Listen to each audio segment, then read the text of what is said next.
네, 시작할게요. 85페이지 챕터 6 폐기물의 자원화 파트에 대해서 지금부터 설명을 드리도록 할게요. 그래서 지난 시간에 자원화 효과와 저해 요소 그리고 자원화 분류까지는 설명을 드렸었거든요. 맞죠? 그래서 오늘은 퇴비화부터 설명을 드릴 텐데 잠시 거기 밑에 자원화 분류에 다시 한번 읽어보시면 그래도 한번 읽었던 거지만 다시 한번 정리를 하시면 자원화 방법은 물질을 회수하는 방법하고 에너지를 회수하는 방법이 있고 생물을 이용하는 방법과 생물을 이용하지 않는 방법으로 있다. 그래서 밑에 보시면 생물을 이용한 자원화 같은 경우에는 에너지를 회수하는 방법이 메탄가스를 회수를 하는 바이오가스라고 하잖아요. 그래서 현기성 소화라든지 매립지에서 나오는 그 바이오가스를 우리가 회수하는 방법이 에너지를 회수하는 방법이고요. 뭔가 남아서 물질이 회수되는 방법은 퇴비가 남죠. 그 다음에 단백질 발효를 통해서 우리가 에탄올 같은 것들을 물질이 남는 경우에 물질 회수라고 해요.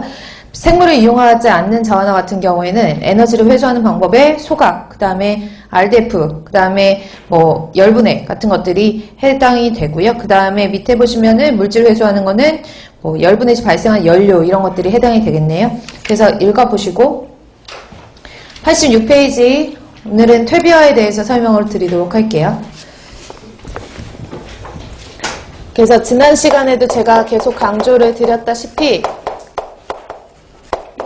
시험 문제에 이 자원화 부분이 시험 문제 상당히 많이 출제가 돼요. 특히나 뭐 퇴비화 같은 경우에는 단골이고, 그리고 뒤에 나오어 있는 그 고체 연료에 해당하는 SRF 같은 경우에도 시험 문제에 그래도 심심치 않게 나오고요. 퇴비화 같은 경우에는 시험 문제 엄청 잘 나오는 파트라서 여러분들이 잘 알아두셔야 되고, 그 다음에 자원화하는 공법 중에서 소각열 회수하는 소각에 관련된 거는 일단 중간 처리 방법에 해당이 되거든요. 그래서 중간 처리 방법에서 다시 한번 설명을 드릴 거예요.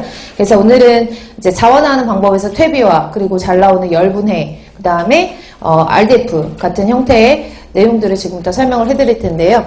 퇴비화라는 것은 정의를 굳이 내리자면 분해가 가능한 유기물을 폐기물이라고 할까요? 분해가 가능한 폐기물.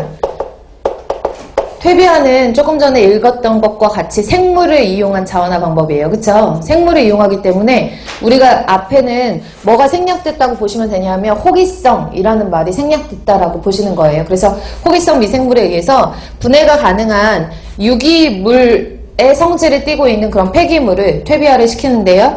퇴비화하는 과정에서는 호기성 미생물에 의해서 분해를 시키기 때문에 산소가 반드시 필요하고 호기성 미생물이 관여를 한다라고 알아두셔야 돼요. 그래서 호기성 미생물에 의해서 퇴비화 과정이 진행이 되면 남는 게 퇴비잖아요. 그쵸? 퇴비가 된다라는 뜻의 퇴비하기 때문에 퇴비가 남는데 그 퇴비를 뭐라고 하냐면 부식질이라고 해서 휴머스라고 얘기를 하고요.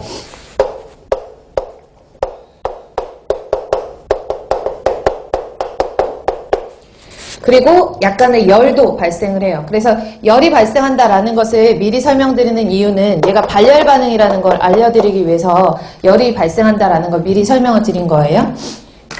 그러면 이때 발생한 휴머스 같은 부식질 같은 경우에는 어떤 특성을 가지고 있냐 하면 일단 수분 보유 능력이 커요. 그러니까 일반적으로 우리가 토양이라고 하면 토양 자체가 우리나라 토양 같은 경우에는 화강암이나 화강 편만 같은 걸로 이루어져 있거든요. 그러다 보니까 약간 척박한 토양?